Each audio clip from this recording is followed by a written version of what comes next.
Adolf Hitler, जिसने पूरी दुनिया में डिक्टेटरशिप की मिसाल कायम कर दी, यूरोप के ज्यादातर देशों पर अपना कब्जा कर लिया और तानाशाही लागू कर दी। Dass ich gearbeitet habe, dass ich mich in diesen Jahren für dich eingesetzt habe, dann tritt für mich ein, so wie ich für dich eingetreten bin। आज हम किसी भी कंट्री के डिक्टेटर के बारे में बात करते हैं तो सबसे पहले हिटलर का नाम आता है, क्योंकि हिटलर ही वो पहला शख्स है जिसने यूरोप में डिक्टेटरशिप लागू की और पूरे विश्व में डिक्टेटरशिप के नाम के इस शब्द से रूबरू करवाया। आज की इस वीडियो में जानने की कोशिश करेंगे कि आखिर कैसे हिटलर के मन में यहूदियों के खिलाफ इतना जहर भर गया कि उसने यूरोप में 60 लाख से अधिक यहूदियों को मौत के घाट उतार दिया। हिटलर के जीवन में ऐसी कौन सी परेशानियां आई, ऐसी कौन सी सिचुएशंस आई जिसके चलते हिटलर को अपना आर्टिस्ट करियर छोड़ करके पॉलिटिक्स में कदम रखा और यही कदम हिटलर को एक डिक्टेटरशिप की ओर लेकर गया। वर्ल्ड वॉर 2 में हिटलर ने ऐसी कौन सी गलतियां की जिसके चलते हिटलर को हार का सामना करना पड़ा और यही हार हिटलर की मौत का कारण बनी। सबसे बड़ा और आखिरी सवाल, हिटलर कैसे यूरोप का इतना बड़ा डिक्टेटर बना, वो कौन सी स्टेप और कौन से तरीके उसने अपनाए डिक्टेटर बनने के लिए। इन सभी सवालों को जो आप जानेंगे इस वीडियो में, तो प्लीज वीडियो को एंड तक जरूर देखना। मेरा नाम है अनिल कुमार और आप देख रहे हैं ट्रू इन्फॉर्मेशन। बिना देरी करते वीडियो को स्टार्ट करते हैं। हिटलर का जन्म 20 अप्रैल 1889 में सुबह करीब 6:30 बजे ब्रनाउ आम इन शहर में हुआ था, जो कि ऑस्ट्रेलिया और जर्मनी की सीमा पर लगता है एक छोटा सा शहर है। हिटलर की फैमिली एक मिडिल क्लास फैमिली से बिलोंग करती थी, जिसमें उसके पिता आलोज हिटलर एक कस्टम अधिकारी थे और उनकी मां क्लारा हिटलर एक हाउसवाइफ थी। हिटलर की फैमिली 1889 से लेकर 1895 तक इस 5 सालों तक इसी बनाव आम इन शहर में रहती है। हिटलर का बचपन भी इसी शहर में बीतता है, लेकिन 5 साल बाद सन 1895 में हिटलर के पिता आलोज हिटलर अपनी फैमिली को लेकर के लिंज सिटी में आ जाते हैं। अब ये लिंज सिटी बनाव आम इन शहर से करीब 90 किलोमीटर दूर है। यहीं पर हिटलर अपनी प्राइमरी एजुकेशन की शुरुआत करता है, लेकिन समय के रहते सन 1900 में हिटलर के पिता का देहांत हो जाता है। अब हिटलर के घर में सिर्फ उनकी माँ बची थी घर को चलाने के लिए, और घर को चलाने में काफ़ी ज़्यादा दिक्कतें आ रही थी। हिटलर की माँ अकेली घर को नहीं चला पा रही थी, उनके सामने काफ़ी ज़्यादा प्रॉब्लम आ रही थी। इन्हीं प्रॉब्लम्स के चलते सन 1905 में हिटलर लिंज सिटी के पब्लिक स्कूल से प्राइमरी एजुकेशन कंप्लीट करने के बाद में स्कूल छोड़ देता है।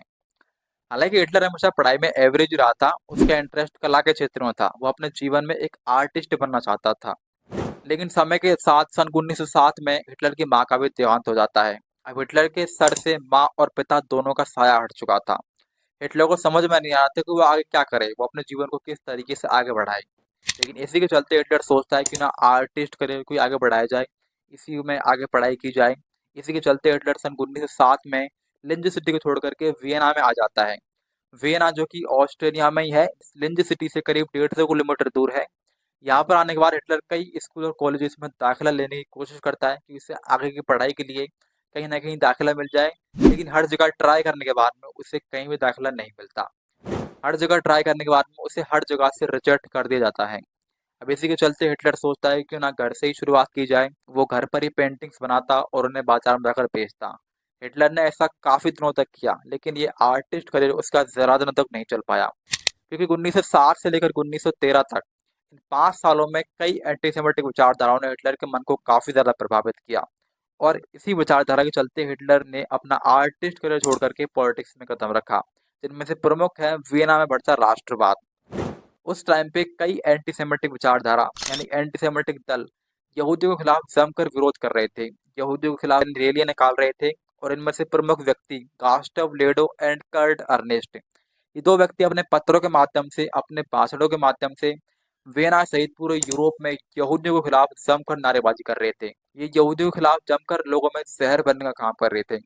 इन लोगों का कहना था कि यहूदी पूरे यूरोप में इकोनॉमिकली स्टेबल है, यहूदियों को अधिक अवसर प्राप्त हैं, यहाँ तक कि यहूदी सर्वोच्च पदों पर विराजमान हैं। अब इन्हीं सब विचारधाराओं के चलते हिटलर के मन में भी ये फिट बैठ जाता है कि यहूदी ही उसकी इकोनॉमिकली कंडीशन खराब होने का कारण है।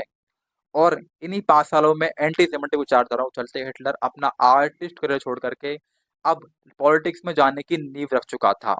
उसके बाद हिटलर 1913 में वियना छोड़ करके म्यूनिख चला जाता है। म्यूनिख जो कि जर्मनी के बवेरिया साम्राज्य में आता है, इससे राजा लुडविग तृतीय से हिटलर अर्जी लगाता है कि उसे स्वेच्छा से सेना में भर्ती होने की इजाजत दे। उसके बाद राजा उसे इजाजत दे देते हैं। हिटलर सेना में भर्ती हो जाता है। अब हिटलर देश के लिए कुछ करना चाहता था। एंटी सेमेटिक दलों के द्वारा उसके मन में यहूदियों के खिलाफ जमकर जहर भर दिया गया था। इसी के चलते हिटलर अब यहूदियों के खिलाफ कुछ करना चाहता था। इसी के चलते हिटलर जो है जर्मनी में म्यूनिख में आर्मी ज्वाइन कर लेता है। लेकिन यहीं पर 1914 में प्रथम विश्व युद्ध की शुरुआत की जा चुकी थी जर्मनी की तरफ से। प्रथम विश्व युद्ध में यूरोप की सभी कंट्रीज दो पार्ट्स में डिवाइड हो गई, अलाइड पावर और सेंट्रल पावर। अलाइड पावर में France, Russia, Britain, USA. Central power में जर्मनी, ऑस्ट्रिया, ओटोमान एम्पायर और बल्गेरिया। ये सभी कंट्रीज आपस में वॉर करती हैं और इसी को वर्ल्ड वॉर फर्स्ट के नाम से जाना जाता है।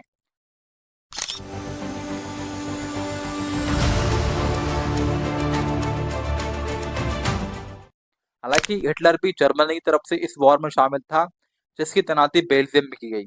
उसके बाद 1916 में लड़ी गई सोमे की लड़ाई में भी हिटलर लेंस कॉर्पोरल की रैंक पर तैनात था, जिसे एक सैन्य टुकड़ी की कमांड संभालने के लिए दी गई। सोमे की लड़ाई में अलाइड पावर की दो कंट्रीज फ्रांस और यूनाइटेड किंगडम जर्मनी के खिलाफ वॉर करती हैं। ये वॉर फ्रांस में सोमे नदी पर लड़ी जाती है, इसलिए इसे सोमे की लड़ाई के नाम से जाना जाता है। इस वॉर में जर्मनी को हार का सामना करना पड़ता है, लेकिन दुश्मन देशों को भी इसमें भारी नुकसान होता है। 15 लाख से अधिक सोल्जर्स मारे जाते हैं और यहाँ तक कि इस वॉर में हिटलर भी मरते मरते बचा था। आगे बात करने से पहले हिटलर के मूंछों को लेकर कई मिसकंसेप्शन क्रिएट होते हैं। हिटलर की मूंछें एक टूथब्रश की तरह थी। लोगों ने इसे स्टाइल बना दिया और यहाँ तक कि इस स्टाइल को रखना भी शुरू कर दिया। लोगों का कहना था कि हिटलर ने अपनी मूंछें उस टाइम के जाने माने हास्य कलाकार यानी कि कॉमेडियन चार्ली चैपलिन को देख करके ब्रिटिश आर्मी को चैलेंज करने के लिए रखी हैं, लेकिन रियलिटी कुछ और ही थी।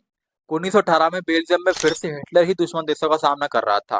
ब्रिटिश एयरफोर्स की तरफ से बेल्जियम में मोर्चे पर एक मस्टर्ड गैस अटैक किया गया। ये गैस अटैक आंखों और त्वचा के लिए काफी ज्यादा हार्मफुल था, यहाँ तक कि इससे सोल्जर्स की जान भी जा सकती थी। जर्मनी की तरफ से सभी सोल्जर्स को गैस मास्क पहनाया गया। हिटलर की मूछें काफी ज्यादा बड़ी थी। चेहरे पर गैस मास्क फिट ना होने की वजह से हिटलर ने अपनी मूछें छोटी करवा ली, इसीलिए आपको हिटलर की मूछें छोटी दिखाई देती हैं। आगे की कहानी जानेंगे नेक्स्ट वीडियो में। आपको ये वीडियो कैसी लगी प्लीज हमें कमेंट बॉक्स जरूर बताएं, और अगर इस वीडियो पर 5000 लाइक्स होते हैं तो हम जल्दी नेक्स्ट पार्ट लेकर आएंगे। मिलते हैं नेक्स्ट पार्ट में, तब तक के लिए जय हिंद, जय भारत, धन्यवाद।